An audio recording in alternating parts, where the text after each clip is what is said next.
I'm Cyndy Guerrero. And I'm Tomas Guerrero. And together we're bringing you voices from around the university to talk about things that matter to you, our students. This is RGVoces.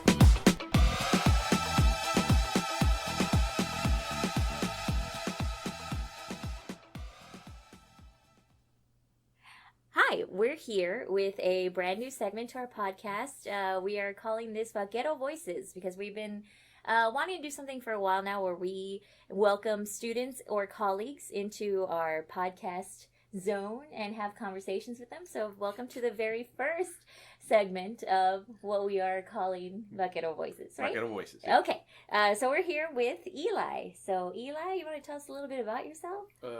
Hi, I'm Eli. I'm currently a junior here at UTRGV going for a degree in computer science. So for my English background, my English is not the best subject, but I do have thoughts and opinions when it comes to all things from English to math and everything. Mm-hmm. Absolutely, yeah, and part of what we want to capture here in this moment is what are your thoughts? Because it's one thing for teachers to be like, well, I think students believe this, or I think students think that. But it's another thing to actually be like, well, let's actually have the students kind of mention what they want to talk about. But when you emailed me, I remember speaking to you, and I said, if you have a particular topic you want to talk about, something that you have like a strong opinion about or ideas about, and you mentioned you wanted to talk about procrastinating. Yes. I think a lot of people's ears just perked up. It's like, go on. If they're listening to this, they might have put it off. Yeah, it's due. Like they have to listen to it before class, and it's a 20-minute podcast, and they have 10 minutes to listen to it. So speed it up. I know, right? So, what are your thoughts on this subject? I had chosen procrastination mostly because I do it so much in my school time that I'm like, well, maybe other people have ways of fixing it or thoughts on it too. But I want to give my perspective on how I procrastinate. Yeah. So when it comes to my procrastination, I feel like I work better when I'm under pressure, which I know seems kind of bad, but it does help. Right. I don't think you're alone on that. I think that's the most common argument is I work better under pressure. Like, I have something that's due in a month. I'll wait till the last, I want to say week, but I was like, let's be honest. I'll wait till the last few days to do it. And so people, they claim they work better that way. And I could definitely see that. But like I said, I don't think you're alone in thinking that way. And spoiler alert, it doesn't go away. Oh, no, I am 31 and still feeling that. Yeah. Yeah. It's I don't know, it's tough because I like the things I do. Like, I love the projects I'm involved in. I love teaching. And you would think that love would get me to do everything right away because I'm so excited to do it, and I am. But then it's just like, if there's a deadline coming up, I know that I have the time. And so my brain cannot say to myself, like, hey, let's work hard on this right now, because then there's that other louder voice that's like, well, you have time. Why not just wait a little bit, Yeah. I don't know why. I don't know why. It's not that I'm dreading it. It's not that I don't want to do it. It's just that that's what it tells me. Yeah. And I can't get motivated to do it until now we have to. Yeah, right? now it's crunch time. I do say when it comes to procrastination, sometimes I feel like it's not by choice because time does get away from people. Yeah.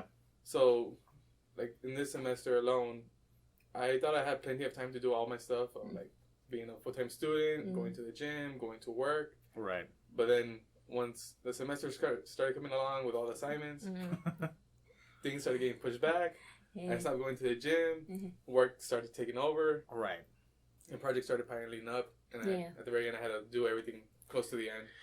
Yeah, that's tale as old as time when it comes to academic stuff. Yeah, and you're right. Sometimes it is beyond our blame or control too, and I think that's a huge societal issue actually here in America, especially that hard work ethic.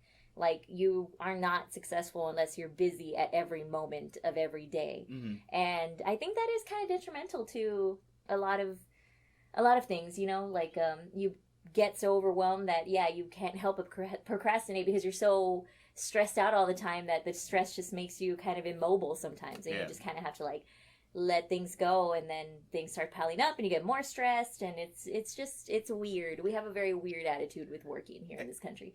and then we have this notion of like, well, it's my fault, and like I'm the one that, you know, we call ourselves names and we blame ourselves because, you know, it is kind of our fault. That's what procrastination is. Sometimes like it's our own dealings, but we as creatures tend to have a very hard time realizing that our future selves is also ourselves. And I think that's it's like, well, I'll do it later. But when we say I'll do it later, we're not thinking of ourselves presently. It's somebody else. It's the sucker in a week from now who has to do it.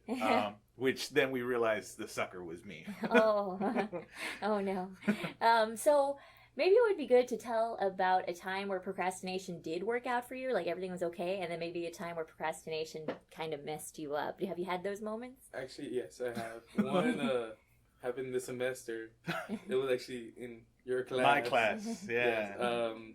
I was supposed to do the advertisement and the thing. Yeah. But I had 2 presentations that week on the same day, one in the morning and one right after. So I had to finish the other one because the other one was like a big grade. Right, mine wasn't. Well, no doubt. Well, it was like the percentages was like that one was really high. Right. So I had to spend a lot of time focusing on that one. So when it came down to yours, I actually did it on that day. And I remember being kind of surprised by your presentation because I was like, I remember you saying you were going to do X, Y, and Z. And you know, people responded really well to your presentation. But at the same time, I was like, I remember you had a lot more plans for it. Like when you were talking about like, oh, I'm going to do this and this. I remember being like really excited, and everybody around you was kind of like, oh, that's going to be really cool. And then you know, you showed up and you did your thing, and you know, like I said, you engaged your audience and everything. But it felt like what was promised was very different from what was the result. I had felt that, but it mostly came down to like the production versus my production reality was the actual what I was expecting. Right. Yeah, because I didn't have like that high end equipment that I thought I would like. Oh, I can capture this easily with this, but it wasn't that easy. Right.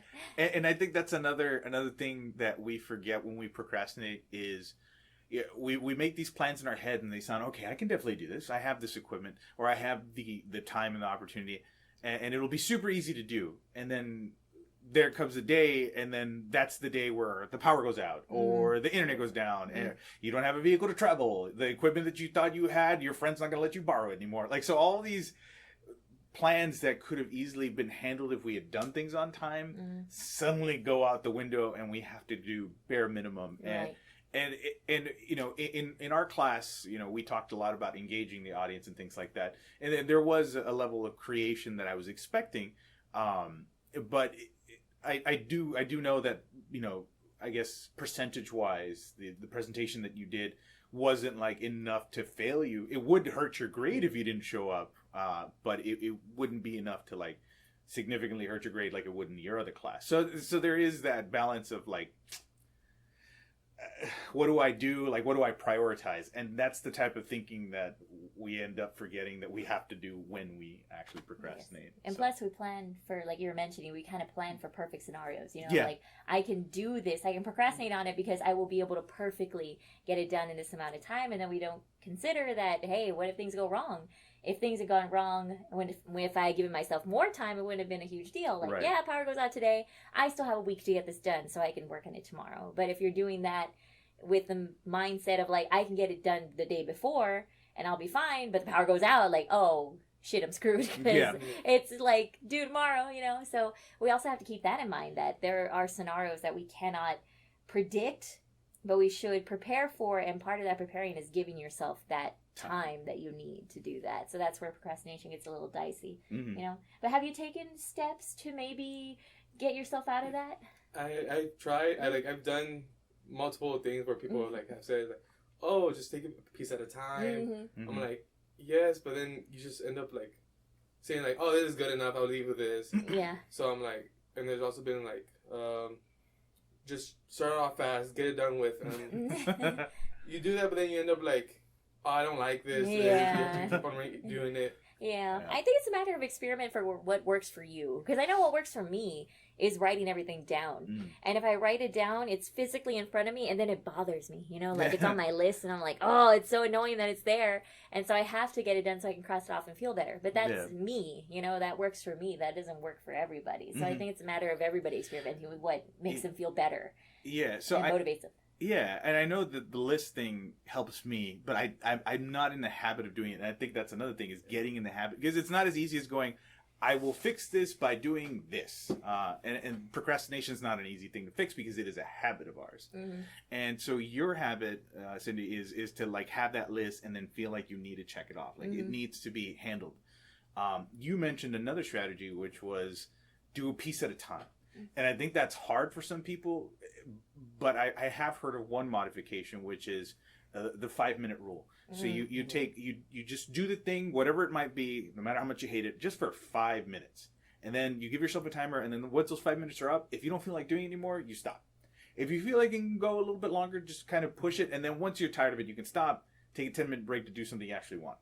But then at the end of that 10-minute break, you go back for another 5 minutes, and you keep doing that either until it's completed, or it starts to be like, well, I've already started to work on it. I can keep going now. And I've heard some people have like varying success with that piece of advice. But yeah, so I think the strategy that's been working for me the best currently is trying to make the assignment or the thing that I'm procrastinating really like not motivated, but like attention grabber to me.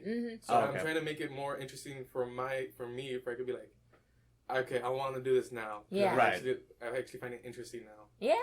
Yeah, and that's an awesome thing to do, especially for classes that, like, yes, it's hard, but if you learn to really enjoy whatever type of project you're making, and you have a good time and people have really good reactions, it becomes more of a positive feeling to like, oh, I kind of want to get it done now because I want to see people's reactions, or I want to see how how this comes out.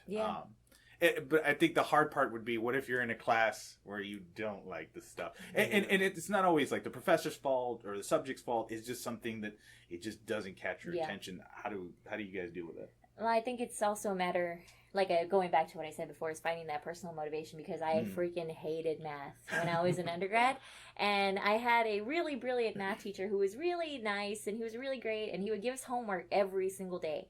And but it was never due. You would never have to turn it in. What he would tell us is, I'm going to give you the homework where the answers are in the back of the book. You can do it or not, and then ask me the questions about the stuff you're confused on, and then that'll be exactly what's on the test. It's not going to be different. And so it was really a matter of personal motivation for you to do that stuff. Since I hated math, I was like, I don't want to do this. But I told myself, well, you know what? If you do it, you'll get to listen to your music that you really like while you do it. And so I would put on music, and that would motivate me to do my homework. And then it would motivate me to like ask questions, and then I did well on the test, and then I got rewarded by not having to take the final because I already had an A. And so that hard work paid off, but it was hard to feel that in that moment, and it was very tempting to just not do the stuff because I didn't like it. But I had to find that side motivation to do this other thing that I really didn't want to do, and keep in mind that it would pay off in the future. So that was for me, but I don't know what that personal motivator would be for everybody else. I think it's a matter of finding that. Because for my my worst hated subject was like doing English and writing, because that was like that was terrible. I'm totally kidding. It was mostly because I would always struggle with English because my grammar was not the best or stuff like that. So I started visualizing it differently. So when I started taking your class actually helped me a lot. Instead of thinking about it like as writing, I started thinking about it more as a video. Like I would play it as a movie inside my head. So when it came down to writing, I'll be like, oh, well, I'm just creating a movie. But I'm just writing it down so I can remember it. That's cool. That's really and when the moment you said that, I was like, oh shit, I think I've done that before, where like I don't have the right angle, and then so like what I do, and this is, so most people have arguments in the shower, like with like they have those fictional in my head. I'm like writing that in my head, and that's kind of how I get myself like thinking, and I've come out like, and I told her before, I was like, I already figured out what I'm gonna write, and it's like, what, from where, right? But it's because I have those moments where I'm creating that in my head, and it's kind of like drafting, and the movie in your head is kind of like drafting, essentially. I really noticed it a lot more, especially this semester, when you told us about how to do the thing. And then you put us inside that group, and when people were telling me their topics, I'm like, oh, you can do this for a film or like an idea for the video, because I was already thinking it as a video. Right. So I'm like, you can do this, because I already saw it. Right. So I'm like, wait, I could actually do this to my other subjects as well. Yeah, and that's, and it's fantastic that you're saying this, because one of the reasons we do the project that you're talking about, just to kind of clarify, is the remix thing. So we have students take their research paper and they turn it into something, and we're very open about what that could be, and it could even be a film. And so one of the potential goals of that remix is to kind of re-envision your writing. And in your situation, you literally kind of went from the vision of the movie back into the writing. And that's fantastic. A lot of students think like, no, you have to do the research paper first. It's like, yes, that's assigned first. But it's totally okay to use your projects as platforms to go back and go, now I can re-envision, which is, revise what you wrote. And that's a really good habit to pick up and feel like you can develop your ideas through these projects that you make. So awesome. Yeah, especially right after I finished, after doing the remix, I had a better understanding of what to write on my paper.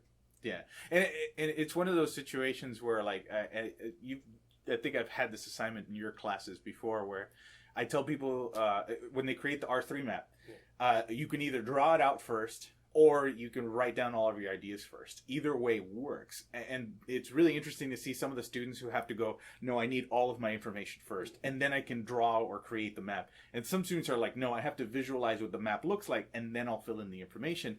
And sometimes they get real nervous because some of them like are drawing and other people are writing down notes, and they start looking at me like, am I doing this wrong? And it's like, no. Like the angle that you come in, whatever that angle is, works. And it's really interesting how like allowing those options reduces that sense of procrastination, because students start to feel like, oh, well, I can come at it from this angle. Like I can think about my remix and then work my way backwards through my research and what I want to say. Yeah. So. And then it helps seeing each other's processes. Sure, why not? Yeah. Seeing other people's process. There we go. Because like then they can kind of recognize what works for them and what makes procrastination an issue, and maybe get tips from each other about how to avoid that. Yeah. How to get motivated too. I think that's really helpful. Yeah, I did notice that this semester I saw a lot more people say, like, it was less about what they were creating. One of the things that held them back, that I felt like they procrastinated the most about, was generating ideas. Or worse, they would generate an idea and they wouldn't share it. And then, we'd have a conversation. The first phrase I normally heard is, I don't think this will work. And then I would ask, okay, so what have you written so far? Nothing.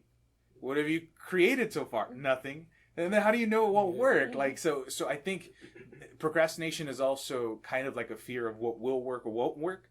And procrastination kind of fulfills that need of like, well, I'll save it to the last minute, and if it doesn't work, then oh well. Yeah. And that's not necessarily the healthiest of attitudes. Because then, we might have successful stories where like, oh, I procrastinated, wrote it the day before, and it was fantastic. Or I got a good grade, and it kind of unnecessarily fuels this perception that procrastination is always good. Because there are moments where, like we mentioned earlier, there's situations that are out of your control, or we plan for the perfect scenario that, procrastination doesn't help there. Yeah. So. But I think it's just a matter of also helping yourself figure it out by practicing different methods of motivation and things like that. But hopefully it'll get better for everybody. Yeah, I think it does. I know I've come to recognize the healthy anxiety of waiting to do things, and then the unhealthy anxiety. And one of the things that I've learned to do is talk it out. Yeah. Like if I hold it all in, I screw myself over. Yeah. Versus like, hey, let me tell you this real crazy idea. And then once I get it out, again, I'm kind of like one of those students who's like, I don't know if it'll work. Well, how do you know if you never share it? Yeah. So I that helps me. Yeah. But again, I think we all have very different processes. Processes. Yes. I don't know. But so yeah. Yeah. So Eli, when we wrap up, we kind of like to address our audience directly, like they're in front of us. So if somebody was in front of you asking you about procrastination, what's the last kind of advice or or like tip you would want to leave them with? Well, from what I would want to heard, not listen, but heard when I was a freshman is procrastination does not go away. Like, one of my favorite TED Talks I ever heard was about procrastination being a crazy monkey inside your head. I love that one. Yeah. She likes these though. Yeah. So it's not about letting that monkey drive. It's just about you pushing away that monkey while he's there, but you still have the control. Right. So it might get harder later on, and you might have more things to procrastinate with, but you just have to find your way of doing it and find your way of managing it before you can like pass over and continue beating procrastination. Perfect. Absolutely. Thank you for joining us for Yeah. Vaquero Voices. Vaquero Voices. Yay! All right. Thank you, Eli. Thank you. No problem.